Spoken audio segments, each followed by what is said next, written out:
ബഷീറിന്റെ ബാല്യകാല സഖി അധ്യായം 9. സുഹ്റ വന്നു. മജീദ് വന്നിട്ടുണ്ടെന്നറിഞ്ഞ് പ്രേമ പാരവശ്യത്തോടെ അവൾ ഓടിക്കിതച്ചു വന്നു. പക്ഷേ മജീദിനെ കാണുവാൻ മനസ്സുണ്ടായില്ല. വല്ലാതെ പതറിപ്പോയിരുന്നു. മജീദിന് അനങ്ങുവാൻ കഴിഞ്ഞില്ല. ആകെ തളർന്നുപോയിരുന്നു.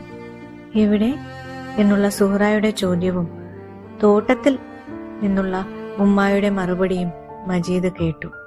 ഹൃദയം ദ്രുതഗതിയിൽ തുടിച്ചുകൊണ്ടിരുന്നു. അനക്കമില്ലാതെ മജീദ് ആ പഴയ കസേരയിൽ കിടന്നു. അന്തിവെയിലിൽ തോട്ടം മുങ്ങി നിൽക്കുകയായിരുന്നു. പൂക്കളിലേക്ക് വണ്ടുകൾ പാറിപ്പറന്നുകൊണ്ടിരുന്നു. സുഗന്ധവാഹിയായ ഇളങ്കാറ്റ് ഇലകളെ ചലിപ്പിച്ചുകൊണ്ടിരുന്നു. മജീദ് മഞ്ഞവെയിലിൽ മുങ്ങിയ പ്രതിമ പോലെ ചാരു കസേരയിൽ കിടക്കുകയാണ്. സുഹ്റയുടെ കാലൊച്ച അടുത്തു വന്നു.